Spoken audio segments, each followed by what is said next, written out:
Alright, we've made it. This is the last RNaR game. Well, it was supposed to be, if it released on the right day! Though I highly doubt it would have been any better if it could release then. Besides, it probably did release on the right day in some people's time zones, so I really don't see the issue. Review time. Final review, 9 out of 10. A good way to end off the RNaR series. Only problem is the two characters which I will constantly say I don't like. Wow. Well, of course we all know that the review never lies and isn't made up of nostalgia bias. Story? Story. It's finally coming to an end. Everything is set up at the Randomness Museum. Will you make it out alive? Well then, I'm certainly hooked. Alright, well, here's the menu. I have to admit the music is pretty unsettling, though that's probably because it's just a really slowed down version of the song that got used in RNaR the Underground Storage. Also, you need to fuck around with the code for the save system to actually work, so that's fucking great, but at least the progression works this time. Well, let's just start night 1. There's only one mechanic. Why do I even bother with this series? I mean, it's not like the games get better. Anyways, yeah, there's only one mechanic. A mask with a toxic meter. Hooray. There's also the cameras, but they shouldn't count as a mechanic. They're more just an item that you have and not something that you're gonna use to defend yourself. I can kinda see what they're going for with the radar toggle, but it's practically useless as you don't need to see if anyone is in a camera or not. Regardless, the one character active moves so slowly, he won't even reach the office by the time the night is over, so you really don't need to do anything. Also, did the strange work hours have to come back? Was everyone asking for it? Sure, it's not 14 hours like third generation, but 12 hours is just as ridiculous. I mean, the in-game hour length is the same as third generation, so they're making it really obvious it was just recycled. Well, there you go. Night 2. So, like every Night 2 in a FNAF fan game, it introduces one half of the cast and provides no details on how to get rid of them. No, seriously, there are 4 characters introduced on this night, and since Bart was introduced on Night 1, that's basically half the characters in the game. All active on Night 2! However, since there's only one mechanic, and everyone is slow as shit, it'll be pretty easy to figure it all out, right? Well, remember how I said that the cameras are basically pointless? Well, fuck that, I guess, because you actually need to open the cameras to make some of the characters go away! Yeah, there's no tips or anything. How would you know that you have to have the cameras open to get rid of Thomas?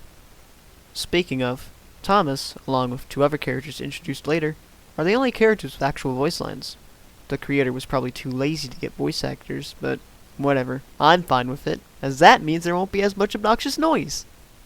Oh yeah, and Maxina doesn't even kill you. She just jumps at you and fades away. I mean, I guess it makes sense considering she is supposed to be a phantom character, but honestly that's just a cheap excuse for the creator to not come up with actual mechanics. Though other than that, Night 2 is just a rehash of Night 1. There's literally nothing else to say about it. Done. Night 3. Night 3 adds Max and Luke, who act just like Maxina. It also emphasizes this pretty big issue, which is actually in plenty of older FNAF games, but it's also bad here. When a character is in a room, another character can overlap them. This doesn't just apply for the office. This applies for every single room. Why is this a problem? Because you could have one of those phantom fuckers in the office covering up one of the actual characters. Since the phantoms can't kill you, it's fine, but they can also cover up Thomas. So you may have no idea if you gotta put on the mask or put up the cameras.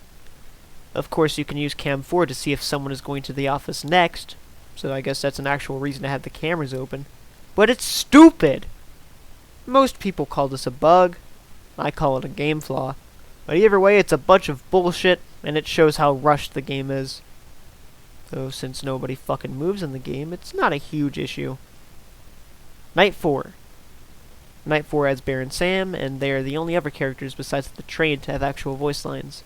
Other than that, they're the same as everyone else. Also, you know you're playing an untested game when the characters that were active since the start are only able to reach the office now! Yeah, the game was rushed. I've said it 1,000 times at this point. But the problem is that the game makes it so obvious that it was rushed. I'm talking Randomness Funhouse levels of rushed. This game is about as broken as the Randomness Funhouse, and not to mention, it's a whole lot more boring. At least in the Randomness Funhouse, the progression was glitched, but this one isn't glitched, and so you'll just have to sit back and endure 5 nights practically devoid of enemies. In other words, it's bullshit! Night 5. Night 5 introduces Walls, but you will probably never see him actually move near the office. Is it even worth playing any more of the game? Well, not really, but it's my duty, so let's just finish it up. Though I'd rather spend the rest of the day cleaning up after an ever-shitting sloth. Finally. Well, Night 6 is actually supposed to be a boss battle. Really? A boss battle in a Random Nights at Randomness game? The only other games that had boss battles were Underground Storage and Only Ones. And we all know how ass those boss fights were. Whatever. Let's play. Jesus. So, there's only one character active in Night 6. His name is Slaughter. Who is Slaughter? I don't fucking know. There's no build-up to him, and he just kind of shows up out of nowhere. I think he was a character who got scrapped from the cancelled Return of Freddy's 5, so then the RNaR creator just decided to add him here. Anyways, he seems fucking pissed. He's so pissed that he has the power to warp to random rooms instantaneously. He's pretty active, moving every 7.5 seconds, but only one problem. His teleportation bullshit is all RNG. He can teleport around the map around 11 times before teleporting into the office. Then, when he teleports into the office, the time he takes before leaving is also RNG, meaning he could take from 5 seconds to 12.5 seconds. Though since no one else is active, it's not that big of an issue, unless you decide to put on the mask when he's not there. But why would you do that? Wow, this is fucking shit. But I guess that everybody likes to get taken for turns. To see how bright the fire inside of us burns. I guess that everybody wants to get evil tonight. But all good devils masquerade under the light. Wait, what? Wow. What an ending. It just cuts to the night end screen, and then the credits roll. No suspenseful build-up, no end cutscene, no real satisfaction, no nothing.